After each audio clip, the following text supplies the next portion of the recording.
There is no way you don't know who this man is. You'd have to be single digits old not to. This guy used to be all over the big screen. He was on Cartoon Network and he's probably still one of your parents' favorite actors. It was perfect. Perfect. Usually when someone this iconic gets dragged into a video game, things don't always go as expected. But this time, we actually found an exception. This is a beat-em-up starring one of the most prodigious action actors in cinema's history, packed with the energy of an arcade machine, but in the comfort of your living room. So sit tight, because today we're playing Chan Stuntmaster. A game that surprises me greatly, not only because it managed to capture the essence of Jackie Chan, the mix of humor and action into a video game, but also because it turned out to be a technical masterpiece, for the time being of course. And how fun and original the adventure is. Several aspects are quite challenging, but all on the good side. From the moment you hit the start button, you're greeted with this classic retro main menu, and then a cinematic that tells you everything you need to know. Jackie is a delivery boy, you know the man is a jack of all trades, and his grandfather gives him one simple job: deliver a package, and everything was going well until everything started going wrong. Some mysterious guys are plotting to kidnap Jackie's grandfather. I believe the reason is something behind the content inside that package, but I'm not too sure. Jackie is just enjoying a meal when he locks eyes with his grandpa being dragged away by henchmen. Each one of these dudes looks like they came straight out of the character creator. Jackie does his best movie-style rescue attempt,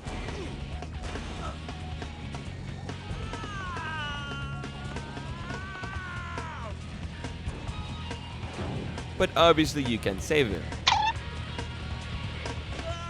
Still, you chase them into this area where you lose sight of the goons. This place at first you don't realize, but this is your hub. From here, you gain access to the levels to progress in the story. I really like it. As we advance, you're going to realize how open it actually can get, and it's a very creative way to select your way, or even let you replay levels. First up, Chinatown. First level, as the arrow points, we take a left and right away. The game looks awesome. Getting used to the controls isn't hard, and the level design is very straightforward. It's a 3D side-scroller of sorts, so as you move forward, you'll run into enemies, a bit of platforming, and obstacles that make the gameplay feel more dynamic. Given the era, avoiding repetition in a beat-em-up was tough, but they did a great job.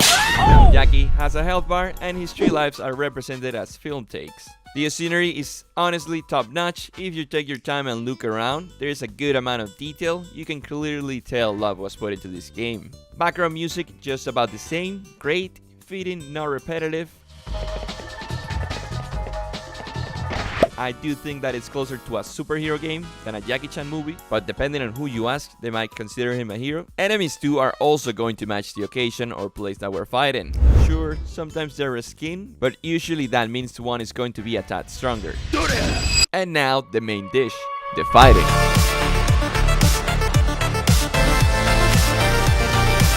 And I'm not exaggerating, the combat in this game is excellent.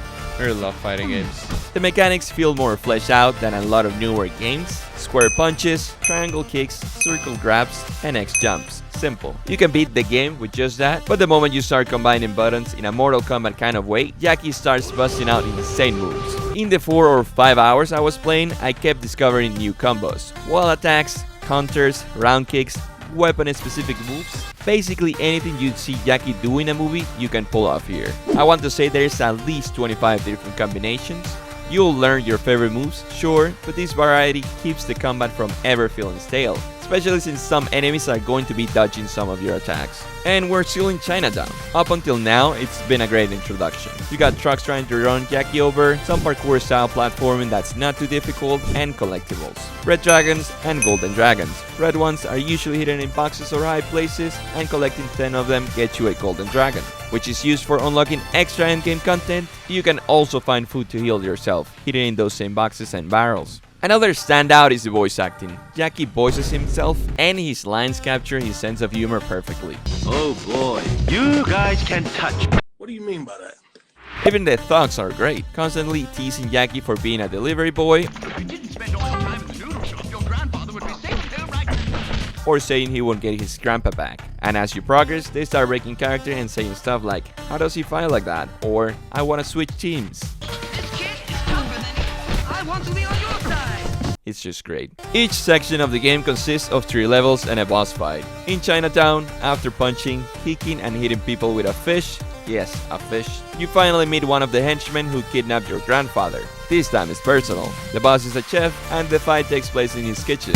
These bosses aren't too hard, but they do hit like a truck. You got the classic pig health bar, slow movement, but sometimes they won't flinch from your attacks, and that can trick you into overextending. Eventually, you beat the chef, and when he's lying on the floor, Jackie grabs a broom and launches him into the unknown. And here I ask, what was the point of that? We did not get any information whatsoever on the whereabouts of our old man. Did we just went on a rampage of distributing violence for funsies? At least we couldn't ask, you know? I guess it serves as a discarding method. What? After that, we're back to the hub, where the arrow now points into a new area we just unlocked, the Waterfront. Same format, 3 levels and a boss, but with a whole new look, tone, and set of challenges. The Waterfront section is full of platforming, and not the friendly kind. These jumps are where, if you fall into the water, you straight up lose a life and get sent back a good chunk of progress you now have to replay. This is maybe the most difficult aspect of the game, because there is just not a lot of control of Jackie while he's on the air. It's like you cannot adjust your jump mid-flight whatsoever. You either commit confidently to the next platform or you die. Simple as that. These levels are filled with mariners, fishermen. They are not more menacingly than any other minion we have encountered before, but now the threat of being thrown out is present. The boss fight of the Waterfront is none other than Barney. This big dude wielding a massive steel beam. The fight plays like a slightly harder version of the chef, except this guy has a wider range. And even when you knock him down, he pops back up swinging that beam like it's a pool noodle. But eventually, down goes Barney. Next up, the sewers. Probably my favorite part of the whole game, based on how well designed the levels are. The camera switches to this action angle that makes the combat feel more intense. Platforming is still there, but now they cranked it up. Downslope slides, sections where you ride on top of trains, jumping from wagon to wagon so you don't get stamped against a wall. All this while fighting minions on top of a moving vehicle. Jackie Chan invented Subway Surfers, he just didn't pattern it. The train levels usually end with a big brawl in a station where trains pass by every 10 seconds. Perfect opportunity to toss your enemies onto the tracks. Easy cake. I forgot to mention, at the end of every single level, you'll get a summary of your score during the level. It's based on the combos you made, your fight, and your style. God knows what style refers to, but whatever. I'm not entirely sure why, but the boss fight in the sewers is a boxer with a clown nose and a mime. This fight could easily get out of hand if you face them both at the same time, so getting rid of the mute is a must first. Then, the boxing clown, who's not easy at all, becomes more manageable. Pogo the boxer down, Jackie jumps on his defeated back, and off we go to the rooftops. My least favorite section of the game, and not because it's bad, visually it's awesome, but these jumps, especially the ones involving the awnings, I had to Google that word, you really have to time them perfectly so you get the right distance and don't fall to your doom. I was stuck here for a long time. Across all the rooftops, ninjas are going to be the main enemy. They are really quick and have similar movesets to Jackie, on top of them being able to dodge some punches. It's really a challenging section. During a lot of these fights I was really low on health, so I was running a lot to avoid confrontation or praying to find some healing. Doesn't help that these tricky structures we land do also throw fire. Coming to the rooftops with little patience is not recommended. The trade-off is that the rooftop boss fight is the best in the entire game. This time you don't jump straight into the fight, you first enter this guy's apartment, see some pictures of him on the wall, and climb a ladder that leads to a club star stud. The moment you reach the roof, music starts blasting, the boss is already warming up some dance moves, and Jackie's not holding back. It's disco fight time. Now, this man is not easy. He is as tricky as you can expect from a man with that kind of footwork. He even drops some capoeira moves just like Eddie Gordo from Tekken. Plus, he sometimes allows you to hit him only once. Then he glides like he's on some roller skates. During this whole fight, a helicopter was supervising the situation. The moment we defeat the 80s man, we hear our grandfather scream from it. Jackie jumps the fence and grabs onto the helicopter, and now we're headed into the final area, the factory. The ultimate platforming test, this place heavily reminds me of the Cortex lab from Crash Bandicoot 1. Moving platforms, conveyor belts, and fire coming out of everywhere. Of course, henchmen in every corner waiting to jump you. I think this was meant to be the hardest area, but honestly I had an easier time here than on the rooftops. Still great levels either way. After surviving all 3 factory levels, a cutscene shows Jackie finding the mysterious package that was stolen at the beginning of the game, and also the building where Dante, the big bad villain, is. Our grandfather questions on his motives. Dante responds by saying, because I'm evil and because I can. There is no yin without yang. Jackie is good, so I have to be bad. He didn't say all that, but I felt like making the moment more dramatic. Jackie takes the elevator and we finally make an acquaintance with these two. If I'm being honest, if I was Dante, I would be scared to fight this individual. He probably has been near to 1,000 of his men, all by himself, no sleep, no food, all within the span of 5 hours. I mean, this man has worked with Bruce Lee, but whatever. Dante doesn't differ much from other bosses. He is quite strong and packs a punch. He was ready for the smoke. Now, the moment he starts losing, he starts throwing some explosives. I'm not entirely sure what he's throwing, but I'm guessing they had to make this final fight epic somehow. With the man defeated in his own office, we managed to save our grand. He claims he did not doubt his grandson for a second. Sir, what have you been teaching to this child? Dante is not done. He tries one final stand and Jackie denies him with a flying kick out of a movie.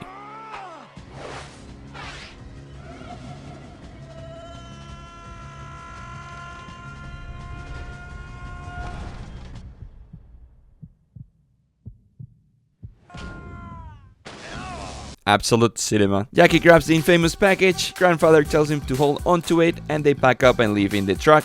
The package falls out, a screen fades to black, and the credits start rolling. What a game. But we're not done yet, there's still the Shaolin Temple. Turns out this package was meant to be delivered there from the start, which is an extra section of the game. You can access it once you have found every single golden dragon in the game. There is a total of 20. I went back on every single level and grabbed them all. I clearly did not use cheats. In the Shaolin Temple, Jackie puts on a Shaolin outfit and travels to this island to fight what I assume are the top Shaolin fighters. Basically just an excuse for more violence. Nice job, Grandpa. The scenery is nice and it's a great send-off for the adventure.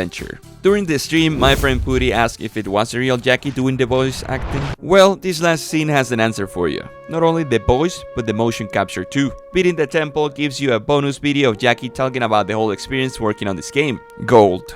Absolute gold. After that, there's not much left but to admire the journey. This is a game I thought it was just good, but after going through it again, it's easily in my top 20 of games of the console. Bravo. For now, that's everything Jackie Chan Stuntmaster has to offer. If you liked the video, make sure to hit the like button and subscribe. It helps me out a lot and might help others find the video too. Reminder that you can follow me in my other socials where you can tell me what's your favorite Jackie Chan movie. If you don't want to miss the full walkthrough, make sure to join the live streams. I play a couple times a week. Thank you for watching the video until this part. My name is Yourcelis, and with nothing else to say, good night.